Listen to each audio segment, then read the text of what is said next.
in order for me to properly support you as an ambulatory surgery center and having the instrumentation that you need, making sure that they're in good working order and you have replacements when you need them, is you need to give me some oversight, so to speak, on the instrumentation. That's taken me quite a while to build that trust with my co-leaders on the ASC side of trusting me that my department will take care of this. Beyond Clean offers a creative look into the inner workings of the healthcare industry committed to getting it right. Every instrument, every time. Join us every week as we explore the hidden world of one of the most important aspects of safe surgical care. And now your hosts, Hank Balch and Justin Poulin. This week on Beyond Clean, we speak with Don Williams, manager of sterile instrument processing of the Northwest region at Kaiser Permanente. He is an ISHM Certification Council member and has served as the president of the Northwest Cascade chapter of ISHM. And Hank, I know I say it every week, I'm so excited for the interview, but I really am this time because Don is somebody who has been in the trenches, has done the job, and has tackled a couple of what I would consider to be difficult tasks or projects for Kaiser. That's right, Justin. And Don is one of those names in the industry that folks recognize and respect. He is on the Certification Council for ISHM, but he served in a host of other capacities as well.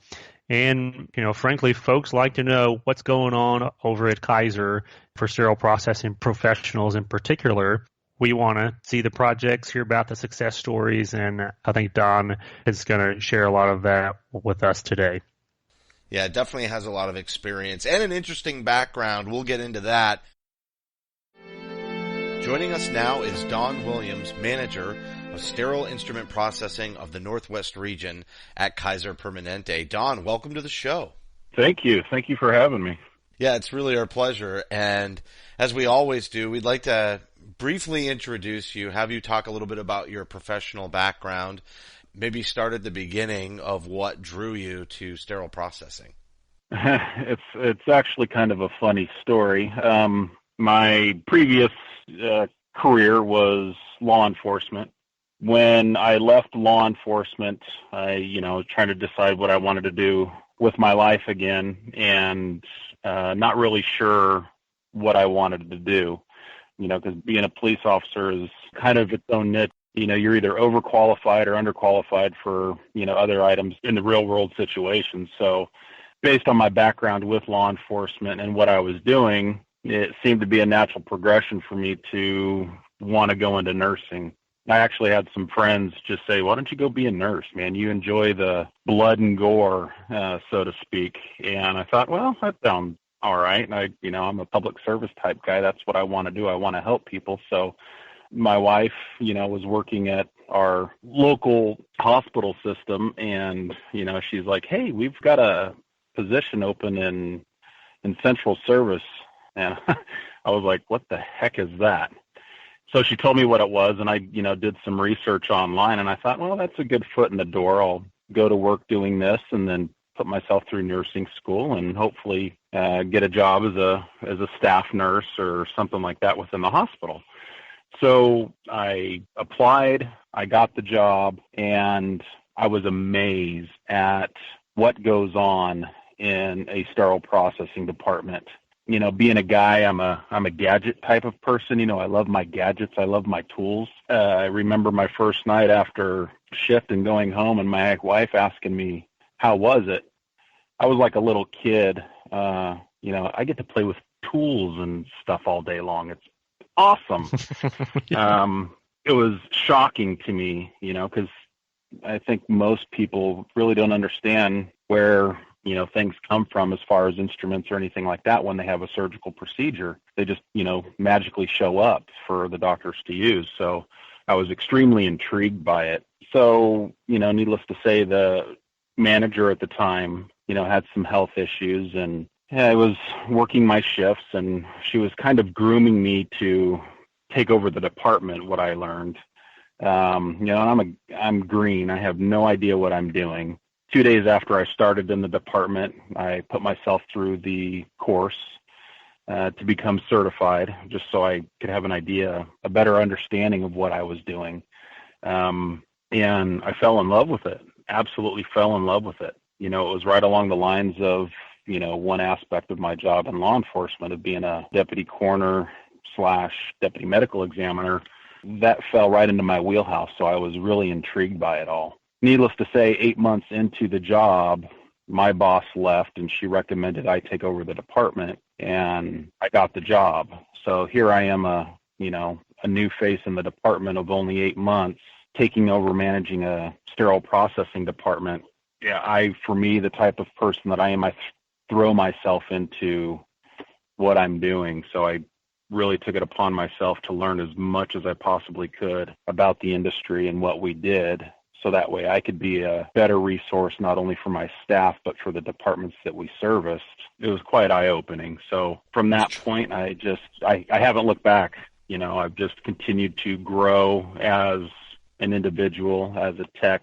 My knowledge base, managing departments and having experiences in a couple different facilities has really opened my eyes to how things are done essentially in the Pacific Northwest, of how different hospitals run, and taking the good and the bad and applying it where necessary in each position that I hold. Yeah, you really did it trial by fire.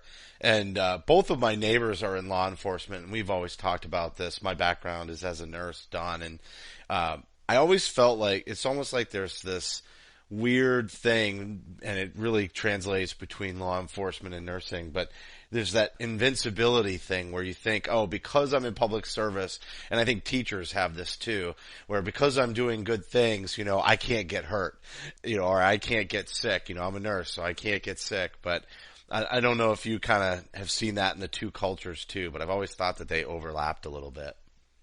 They definitely do overlap, because I definitely had a lot of cop friends that were married to nurses and vice versa. It seems to be they kind of go hand in hand. As far as that invincibility, sure, it's definitely out there. But for me, growing up and seeing family members be in public service and such, that you're not invincible. My grandfather was a firefighter, and you see what happens out there, and it's like, nobody's invincible. It's having that healthy respect for what you're doing, and not becoming complacent. And that definitely applies to what we're doing on a daily basis. So it just seemed to fit for me. Don, in your story about getting into the profession, and in particular starting in your department with the manager who already had plans for you, if you will, or at least knew that they were moving on, and after 8 months, you get tapped for the job. And I think it's a story maybe that's becoming more common in the industry. And even today, I was speaking to a young technician out in California and encouraging him that if he gets into a department, applies himself, gains those certifications to differentiate him from every other technician on the street, there is opportunity in a number of places to grow very quickly. How did that experience of the new face in the department coming to run the department, very quickly, how that impact the way that you view career growth, not only for yourself today, but also for the folks who you now lead?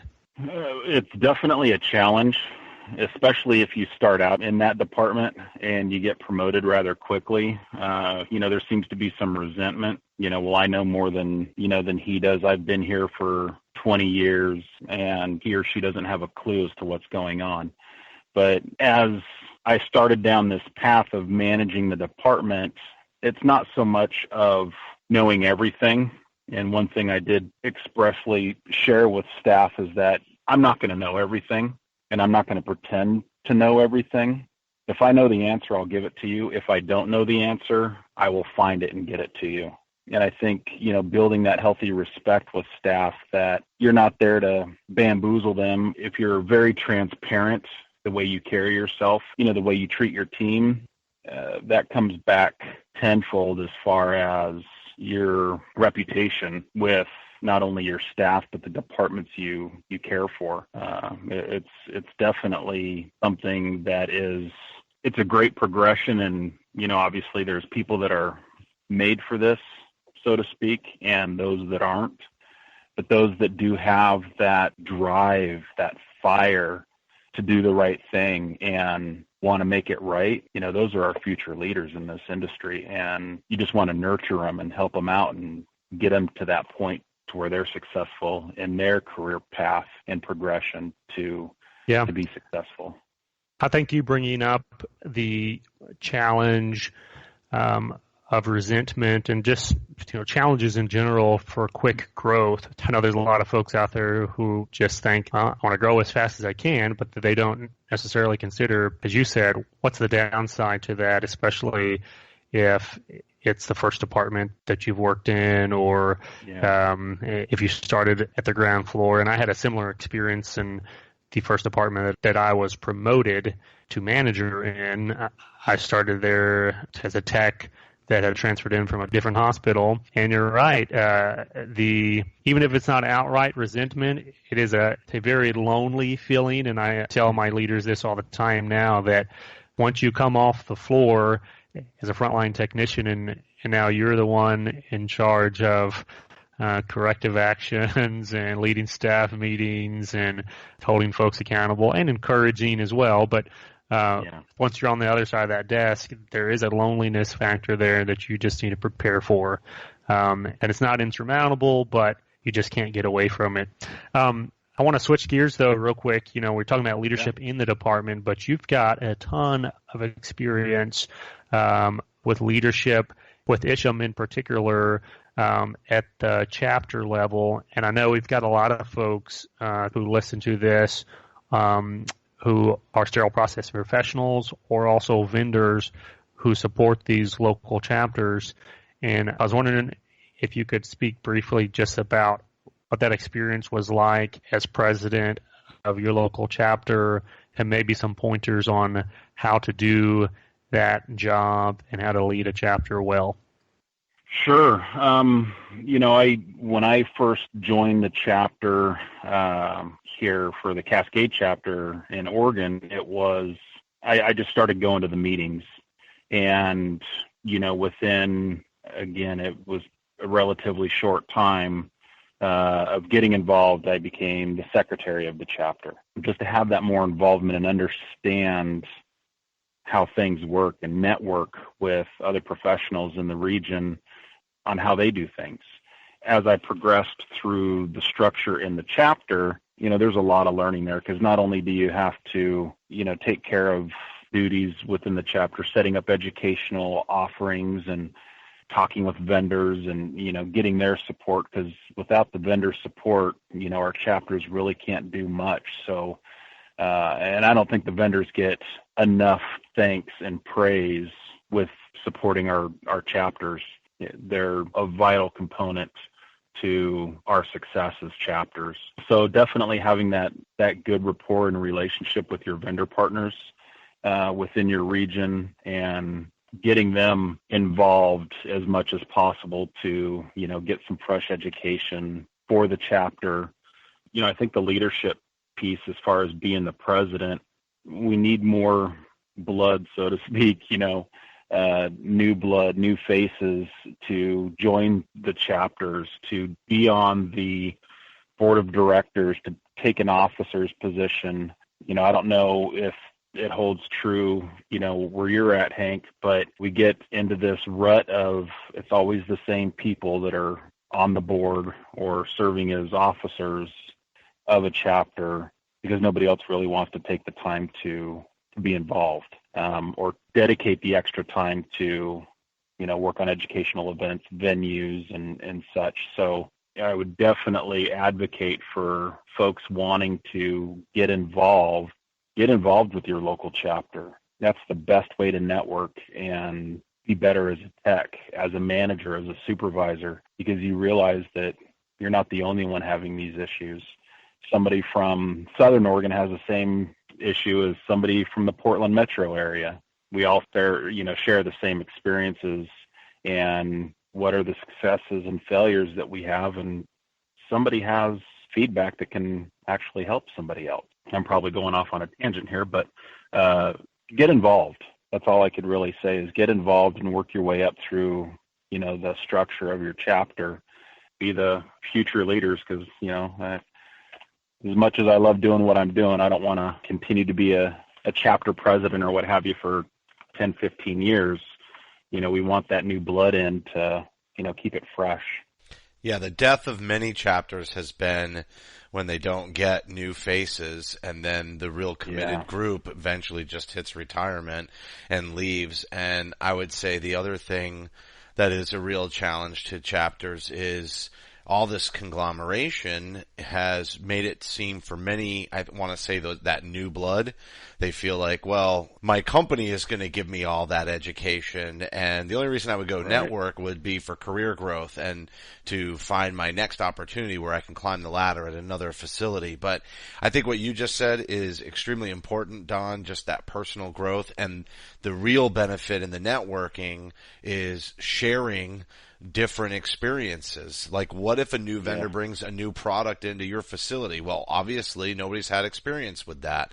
If you talk about that at one of the chapter meetings, you'll find that product might have been in another facility, and some of the lessons learned can be shared for success at your institution. So it really, it's interesting how devalued, I would say, networking feels like it's become, because people think they can do a lot of this online, but there's just standard conversation, something that maybe podcasting in some way is filling that role in a small group, but it's so much better when everybody's together in a relaxed environment and out of the work scenario. Most definitely.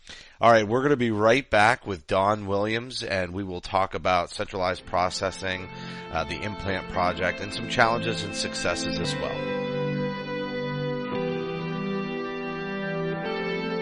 We're back with Don Williams, manager of sterile instrument processing of the Northwest region at Kaiser Permanente. And Don, I think we'll just dive right in. I see it's Northwest region, so you're not just taking care of one location. You've got an entire region. Why don't you tell our listeners what that region looks like and what you're responsible for? Sure. Well, for me, my department specifically takes care of our ambulatory surgery centers and the clinic-based units within our region. And we'd have two separate sterile processing departments for the inpatient hospital. So they each have their own sterile processing department. My department is specifically for all outpatient. So, Don, talk to us a little bit about what your leadership team looks like there in your department. I'm imagining that with the scope of responsibility comes a fair bit of complexity. So how are y'all managing that today in terms of leaders? It does. We have, for my department alone, it's myself, and I have two supervisors. I have a day shift and an evening/night supervisor that take care of, the operations for what we do. So it's just us three within the leadership structure for my department. And are you responsible as well for scope reprocessing in the system? I am. I've got two locations within the region that do the large diameter scopes.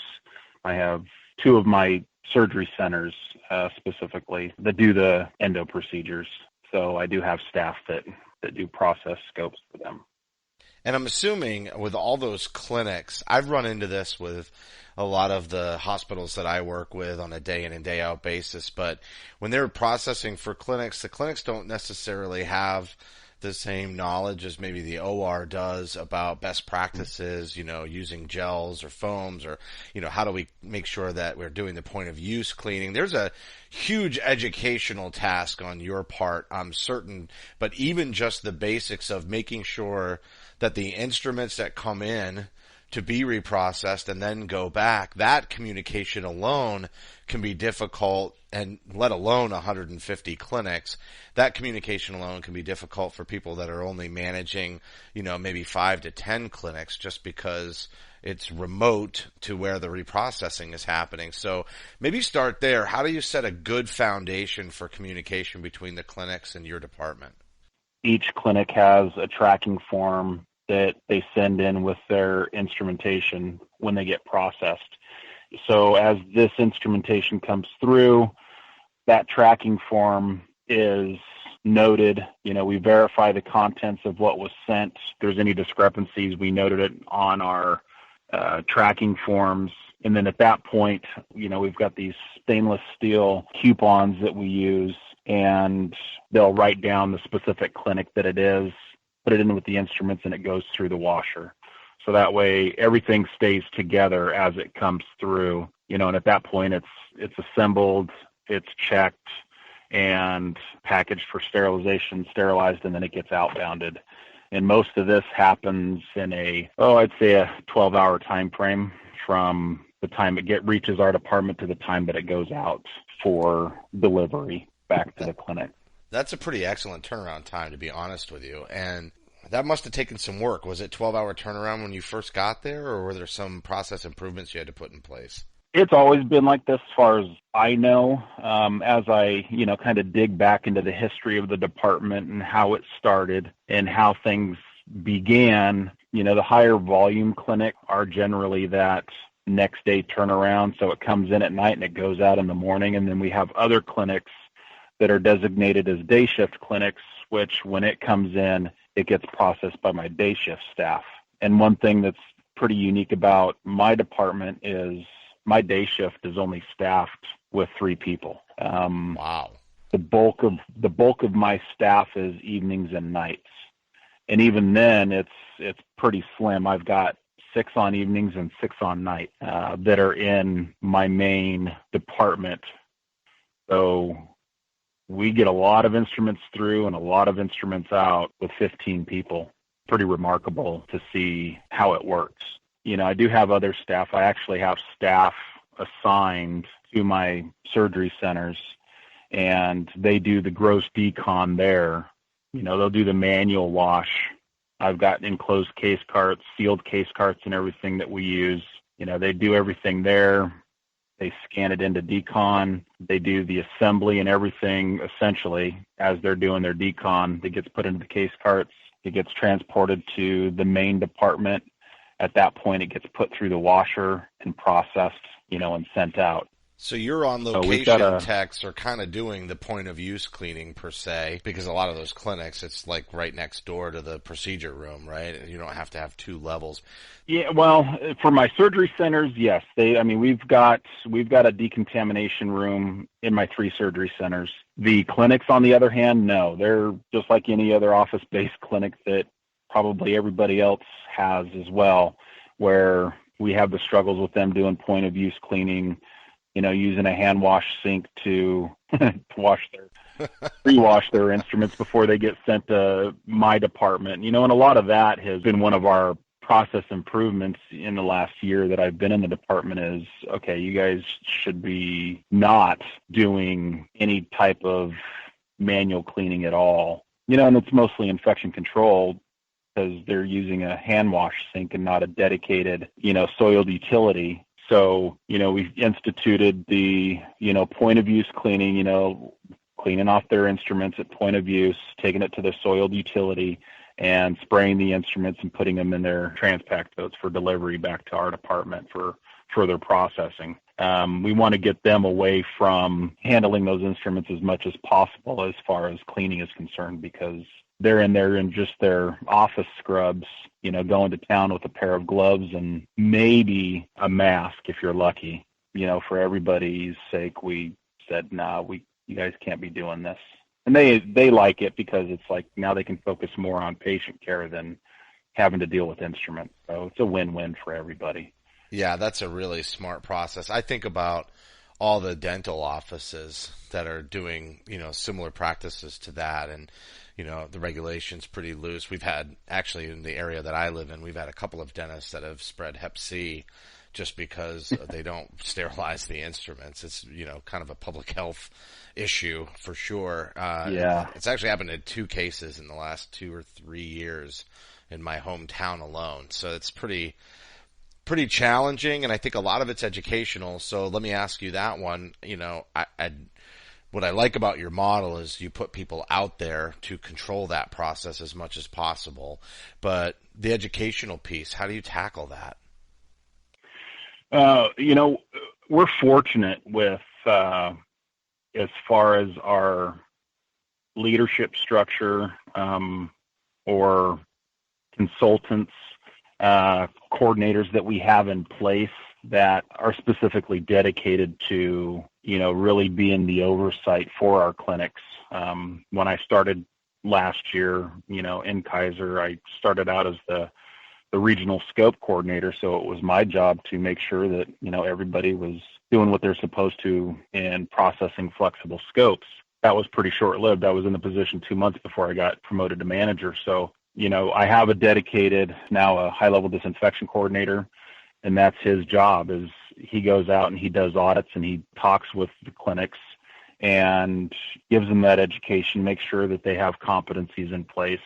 If they don't, it's us helping them have what they need to be successful and, not pose a risk, so to speak. So that's a huge piece for us on the high-level disinfection side, because a lot of that gets overlooked. You've got clinics that are doing high-level disinfection, if it's urology or ENT, using flexible scopes, cystoscopes or, rhinolaryngoscopes, or even OB clinics that are, using cavity probes or anything like that. They don't know what they don't know.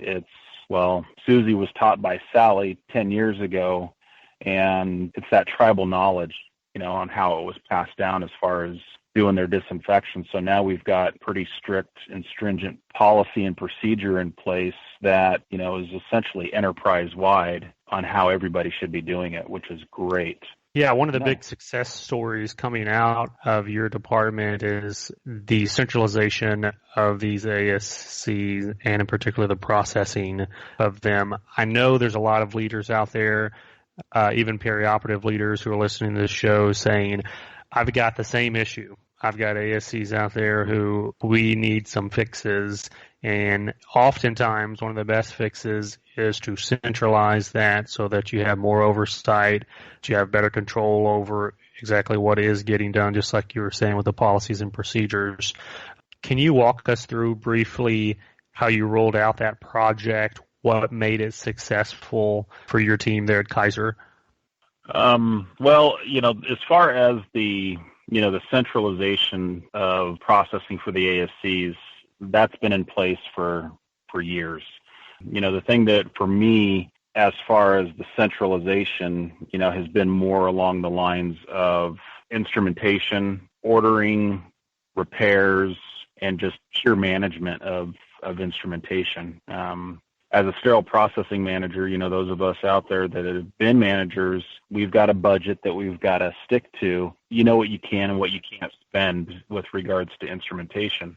For me currently, it's pretty unique. Essentially, my department is a factory, and instrumentation, I have no budget for instrumentation or anything. So I rely on my surgery centers for instrumentation, and that's essentially for me what I've centralized since I've been in the department, is that in order for me to properly support you as an ambulatory surgery center and having the instrumentation that you need, making sure that they're in good working order and you have replacements when you need them, is you need to give me some oversight, so to speak, on the instrumentation. That's taken me quite a while to build that trust with my co-leaders on the ASC side of trusting me that my department will take care of this. So I instituted ordering forms, recipe changes. If a count sheet needs to be modified, whether something removed or something added, it comes through us rather than the ASC doing it, because in the ASCs, it was all the service leads that would have to take care of their instrumentation. So we had no idea what was coming and going. We had no traceability, no accountability of what was coming through our department. And as we all know, as sterile processing managers, that generally if something goes wrong with an instrument, guess who the first person is that they're going to call? It's me. My phone starts ringing. And I'm happy to take the blame. I'm happy to have that accountability, but give it to me. Allow me to be accountable for that. And, over the last year, it's been a huge challenge to get rid of, these sacred cows and such that have been in place for years, to trust that my department is going to take care of you. I actually had one of my techs, jokingly, we had an employee appreciation event over the summertime, and they had a photo booth, for staff to go in and take funny pictures and such. And I had 3 of my staff members take a picture. The picture was hanging up in the core of one of my surgery centers, and I looked and it had the initials T as in Tom, T as in Tom, P as in Paul, TTP written on it. And I looked at that and I was like, what is that? And what does TTP stand for? He goes, trust the process. And I was like, dude, wow, that is amazing. Wow. That's what we strive for every day, is to have our customers trust the process, trust our process of what we're doing.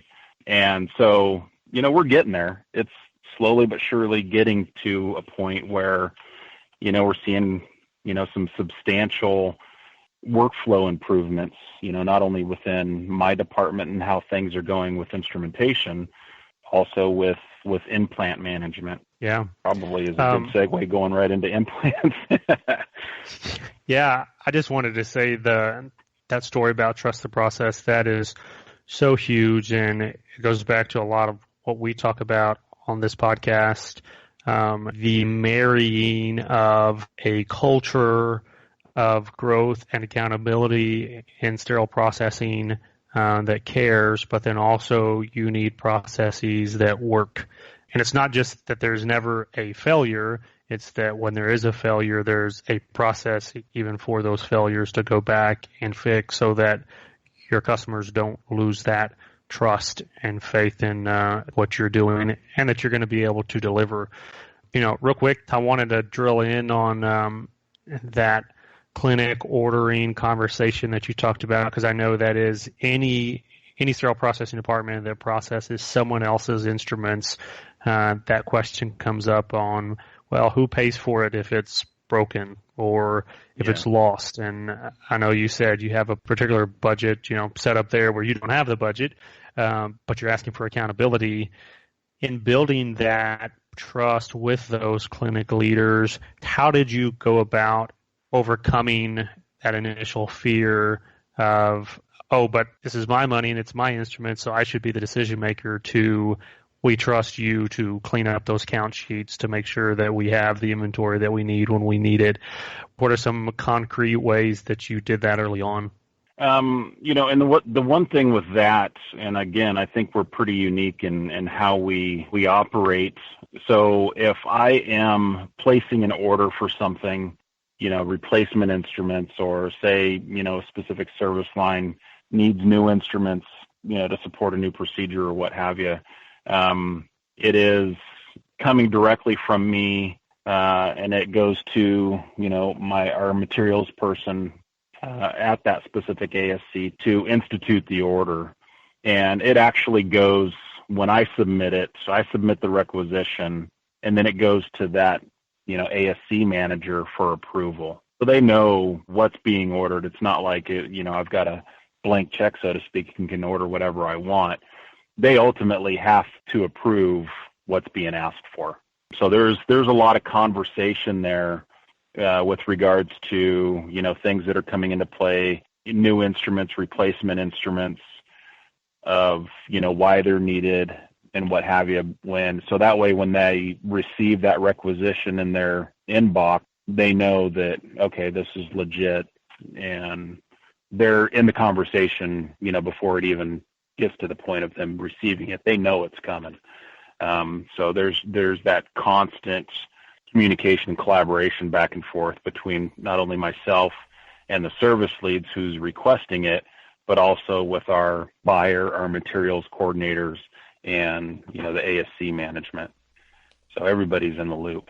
I'm taking a couple of the steps out of it and making, streamlining it a bit. So the service leads don't have to worry about ordering. They can continue with their clinical duties and not have to worry about require me. I have to, the next time I'm able to get an admin day, try and order all these instruments or these instruments that are missing. That now falls upon my department. So it's that's another win-win for both departments. It's nice to hear about that specialization for sure. We're speaking with Don Williams, manager of sterile instrument processing of the Northwest region at Kaiser Permanente. We're going to be right back after a short break to talk about implants.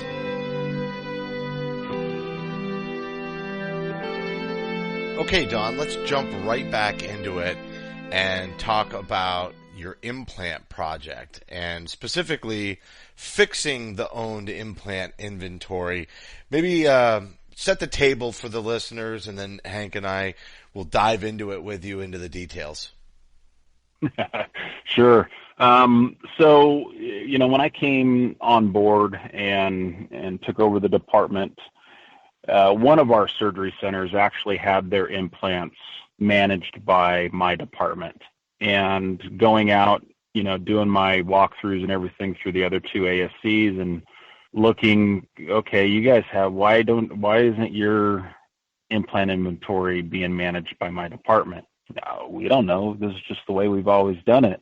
So essentially, I had a great collaboration with my ortho nurse lead over at one of the remaining ASCs that still managed their own inventory. She was on the same page as me and said, why do we have these implants here? These things should be managed by SIP, which is, what my department's called. And, there was some dialogue back and forth. And then finally it was, okay, we got permission to start looking at bringing that inventory to my department to manage.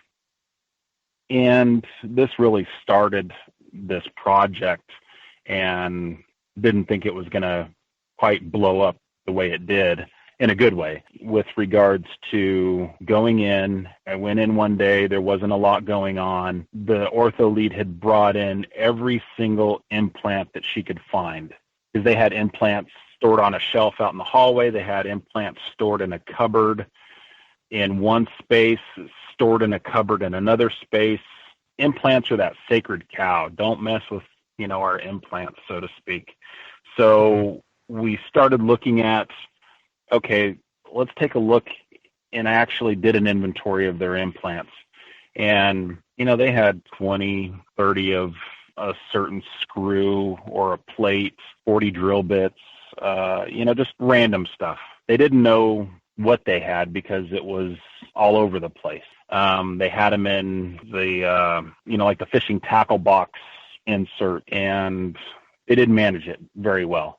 So we had made a plan that my department would manage that inventory. So when we started having this discussion, the vendor that we currently use for most of our implants has, an online management system, if you want to call it that, for all their equipment, plates, screws, drill bits, everything.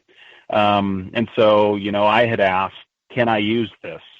Not to implement with our inventory software, Lawson or whatever supply chain software that you use. I said, I just want to use this specifically in my department to help me manage these implants, these products.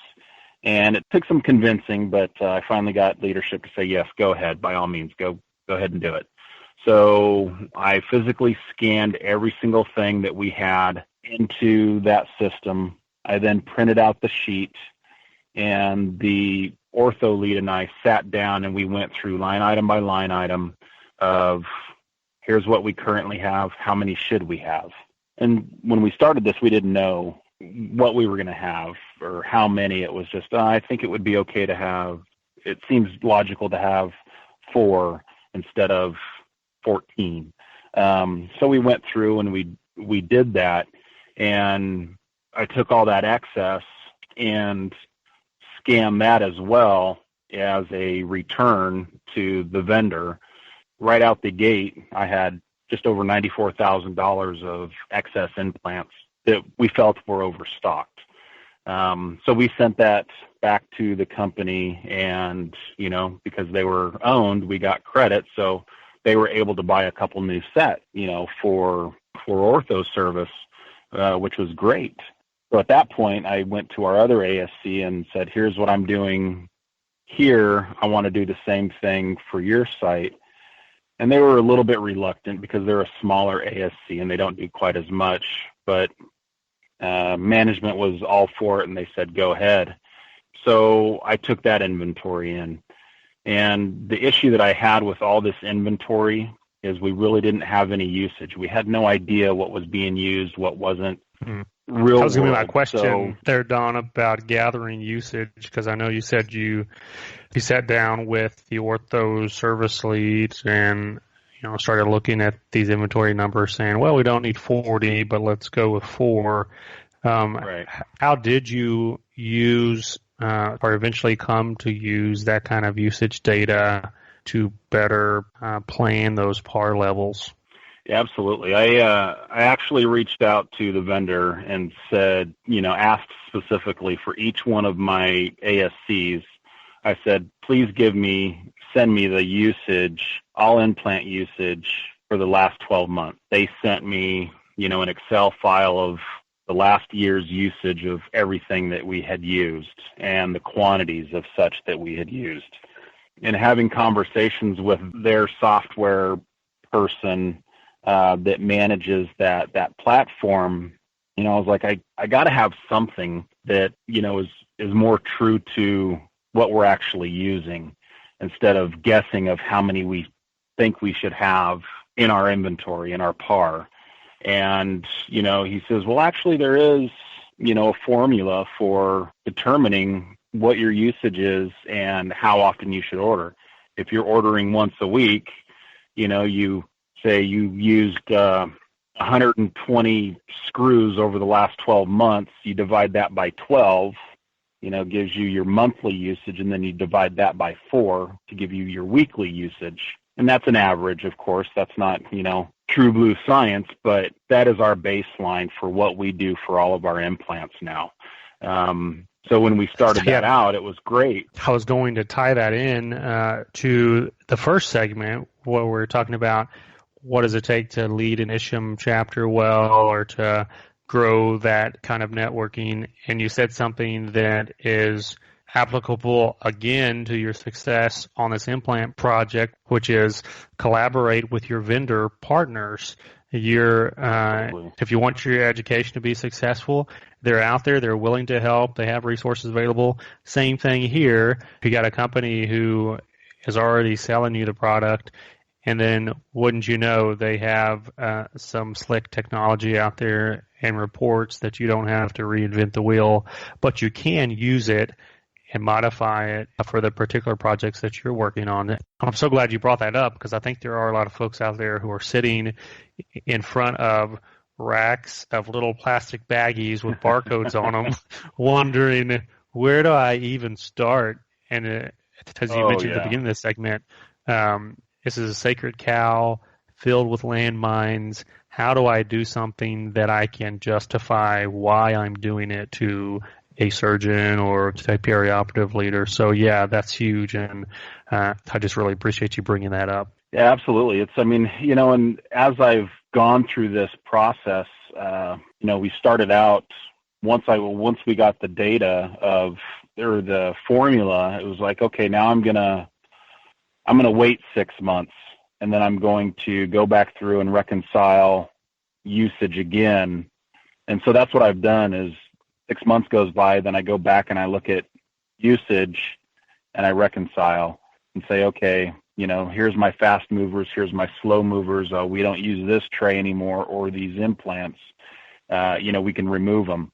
And in doing that, after I instituted this implant inventory or management, we went back through and went strictly off of usage, and I shaved off another $60,000 worth of implants that I had done 94,000 the previous 6 months, and then my other ASC, I think it was just under 75. I don't have the numbers right in front of me, And then my largest ASC had, almost $135,000 worth of excess inventory on hand. And over the last, year that I've been dealing with it, I've had, almost $340,000 worth of implants that are going back to the vendor for a credit for my ASCs to, purchase additional trays that they need. When we took over the initial management of implants for the one ASC that we already had in the department, they had done the same thing before. They had returned, just over $90,000 worth of implants. So now, my inventory sits less than $50,000 of owned inventory on hand right now.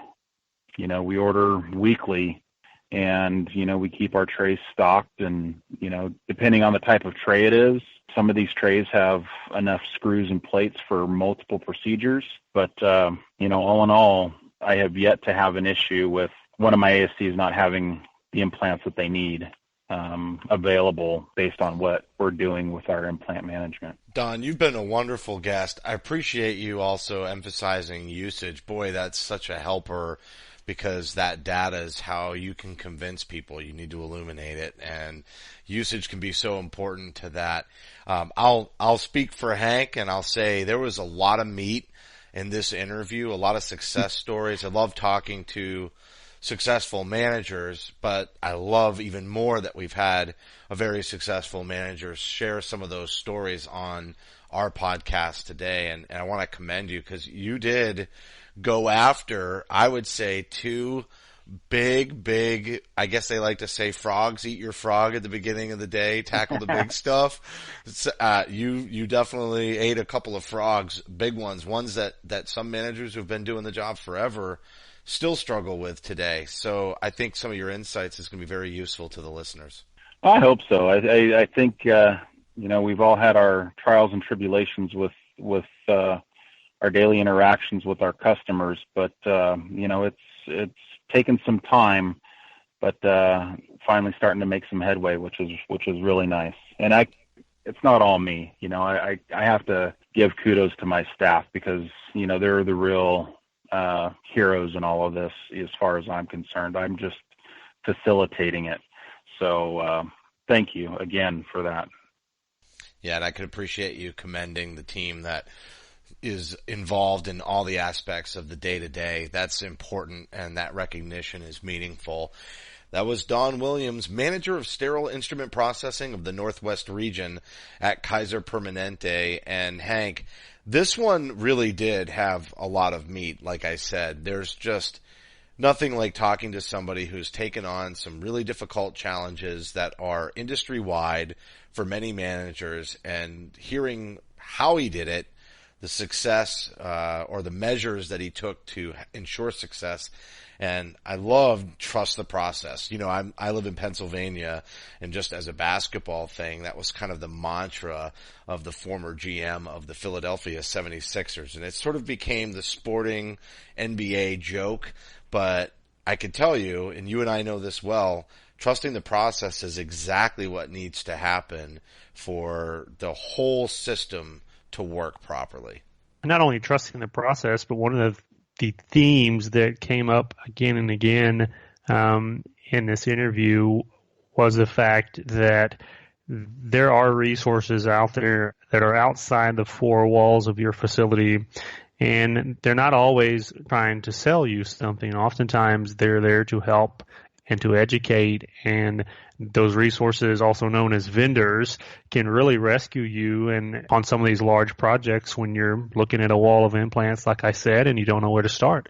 It's not surprising that folks who are in multiple facilities all across the country would glean best practices and be able to share them. So I hope that our audience who's listening today can walk away and know they're not alone, and there are folks out there that they can network with, not only other leaders, but vendors as well, that can help them get to that next step. Yeah, that whole networking topic was really excellent in the first segment, and we touched upon the fact that the real benefit to networking is just having a dialogue. I think a lot of times people end up having conversations that are very valuable that they don't realize that they're going to have. And he mentioned specifically, we've got to get new people in these ISHM chapters because, quote unquote, I don't want to be chapter president for 20 years. And I have seen chapters fall apart when they're not able to get sort of the younger generation to come in and walk in their footsteps and learn. And I don't blame him either. Being president, let alone the health of the chapter, being president's a lot of work. It is, Justin, and I'm the president of our South Texas chapter down here in San Antonio, and I've seen it firsthand. There's a lot of stress and responsibility, not only on the shoulders of the president, but the whole board, and finding folks with that willingness and availability outside of work hours for free to commit to something that's bigger than themselves. It's hard to do. Not to say there aren't folks that would like to do it, but oftentimes it's the chicken or the egg. Some folks think, I'm not qualified enough, I'm not plugged in enough, I wouldn't know what to do, so they're not willing to raise their hand and say, well, I'll do it. Or there's others who are willing to do it, but they're always the ones, just like Don said, they're always volunteering and they're always serving on the board, and it's kind of musical chairs among 6 or 7 folks. And the reality, though, is if we as leaders in our departments communicate the importance of these chapters at the department level and the facility level and say, guys, you have got to go to these chapter meetings to learn, to meet, to grow, not only knowledge-wise, but also professionally. If we can push out of the department into these chapters, that will go a long way to seeing them grow. Amen to that. That's going to do it for this week's show. Just a reminder, though, we are taking next week off, the week of Thanksgiving, so no episode to be released. Enjoy your holiday with your family. And also a reminder, you can help support us by subscribing to Beyond Clean on iTunes and Stitcher. We would certainly appreciate a rating and a review because your feedback is important to the show. And on behalf of Hank and myself, thank you for listening to another edition of Beyond Clean.